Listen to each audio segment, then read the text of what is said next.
Tem gente que nasce famosa. E tem gente que nasce numa cabana sem luz elétrica, no meio das montanhas do Tennessee, quarta filha de 12, com um pai que nunca aprendeu a ler. E mesmo assim, se torna uma das mulheres mais amadas que o mundo já conheceu.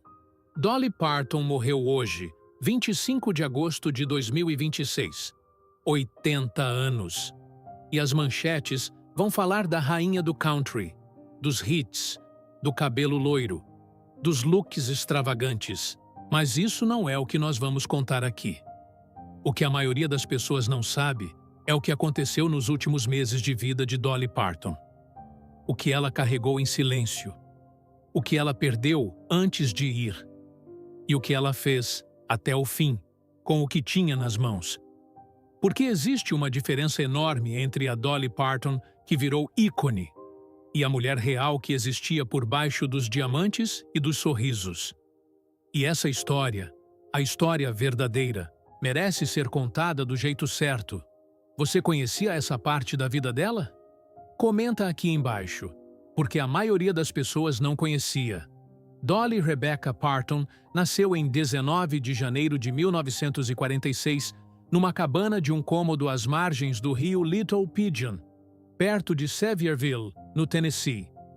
Seu pai, Robert Lee Parton, não sabia ler nem escrever e complementava a renda miserável da fazenda fazendo bicos na construção civil. Sua mãe cuidava da casa e dos filhos, 12 no total, 12 crianças, uma cabana, sem encanamento, sem eletricidade. Nos primeiros anos, não havia nem árvore de Natal comprada.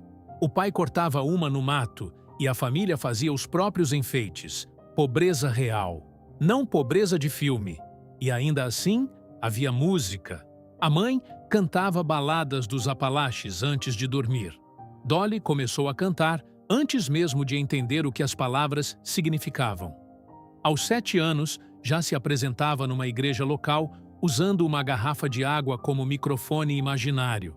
Aos 10, cantava numa rádio regional.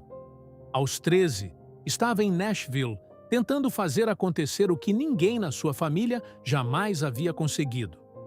Mas aqui está o detalhe que muda tudo e que explica a maior obra da vida dela, que não foi nenhuma música. Seu pai era um homem inteligente. Todo mundo sabia disso, mas ele tinha vergonha.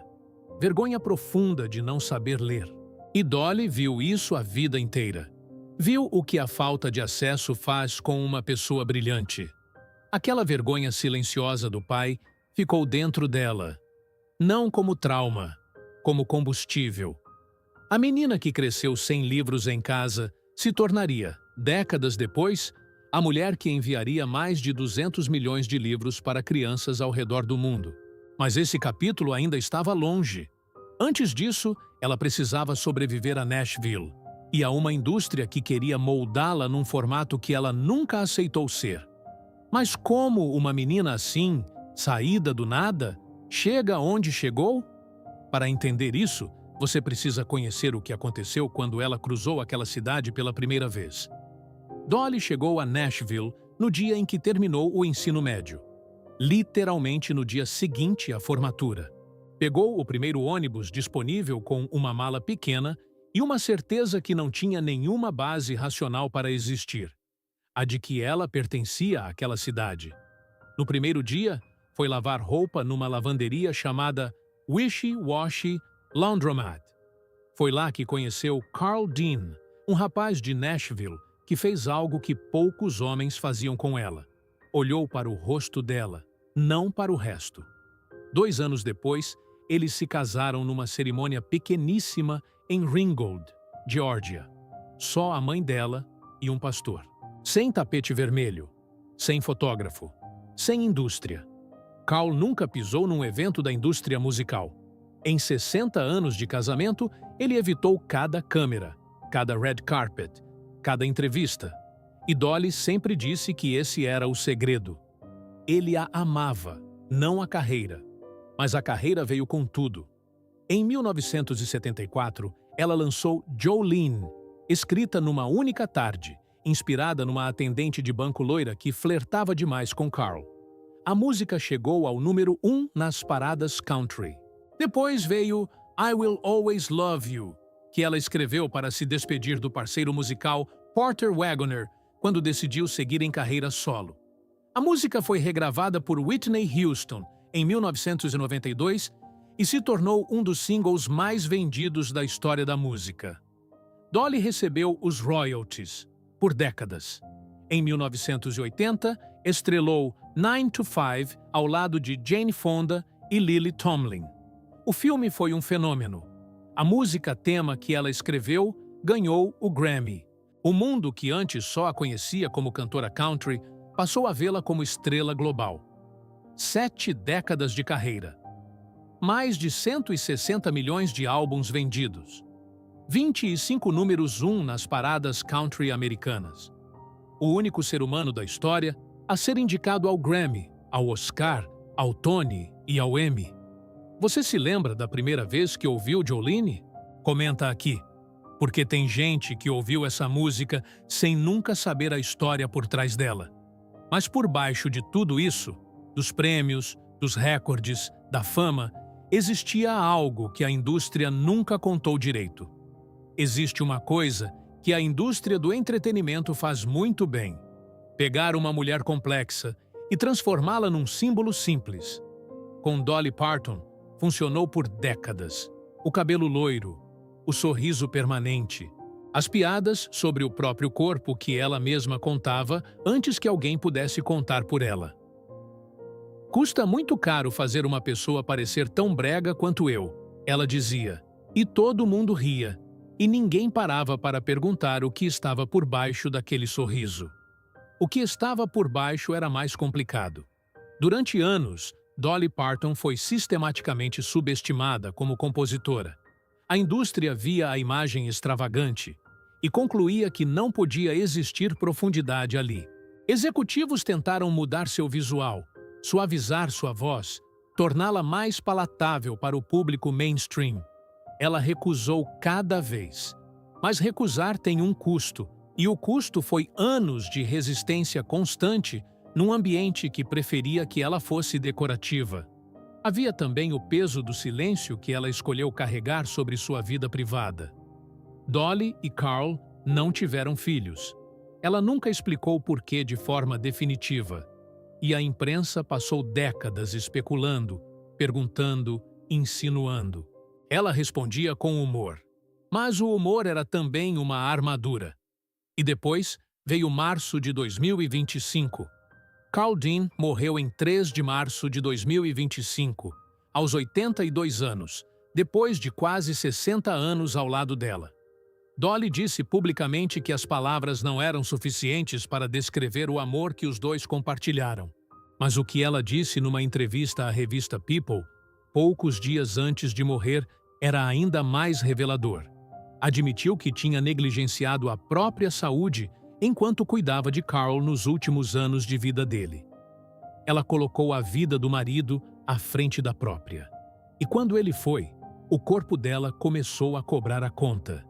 Em setembro de 2025, cancelou uma residência em Las Vegas por problemas de saúde. Em maio de 2026, cancelou definitivamente. 4 dias atrás, ainda dava entrevistas dizendo que tinha muito pela frente. Isso te surpreendeu? Porque quando eu encontrei essa parte da história, precisei parar um momento. E o que isso fez com ela nos últimos meses? Porque o que veio depois raramente aparece nos documentários. Existe uma imagem que ficou gravada na memória de quem acompanhou Dolly Parton nos últimos meses. Em março de 2026, ela apareceu no Dollywood, o parque temático que leva seu nome, construído na cidade onde ela cresceu, para abrir a temporada. Estava de pé, estava sorrindo. Mas disse algo que ninguém esperava ouvir daquela mulher. Que tinha sido desgastada e esgotada pelo luto.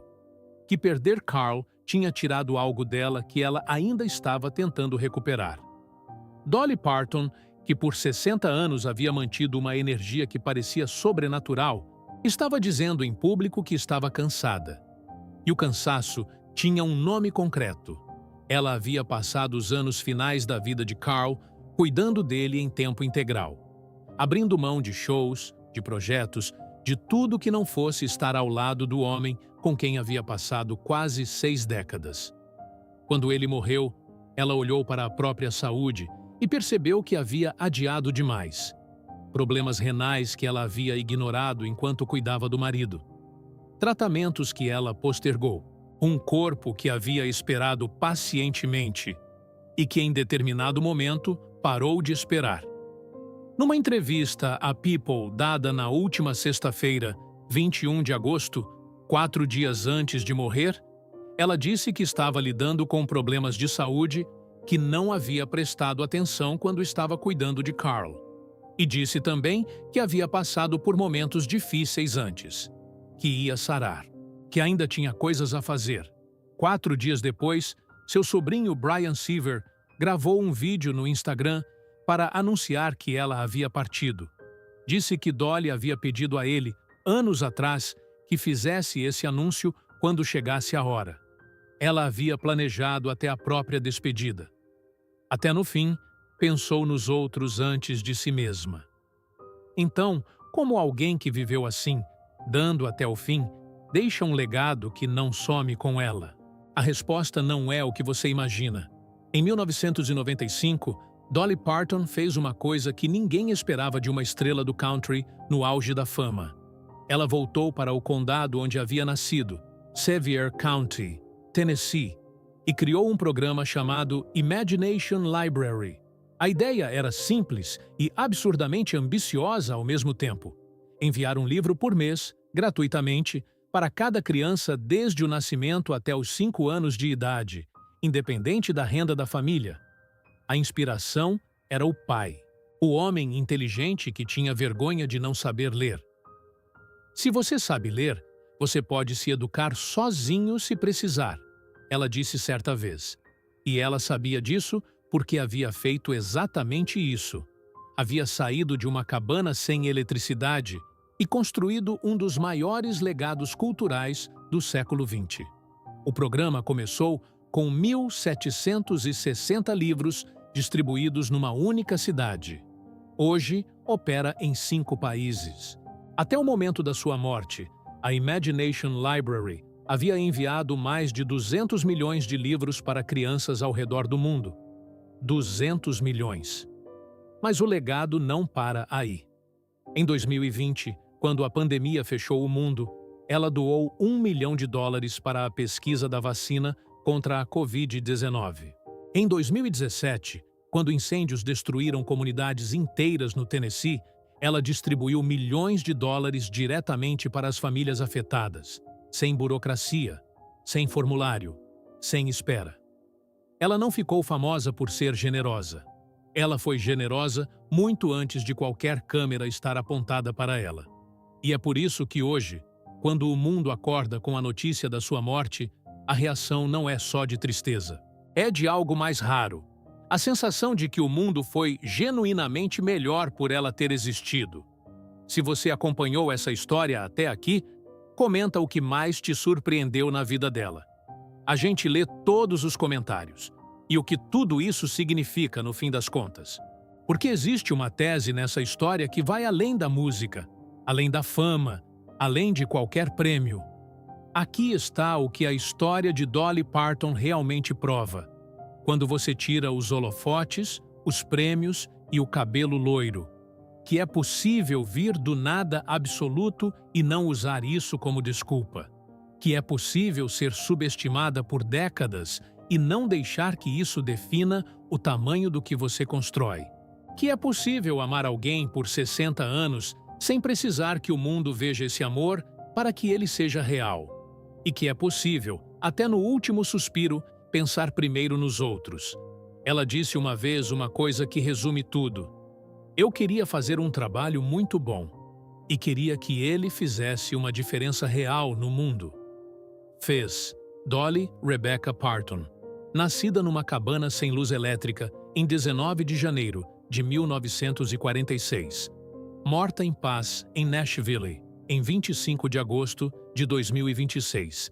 80 anos vividos do jeito dela, sem pedir licença para ninguém.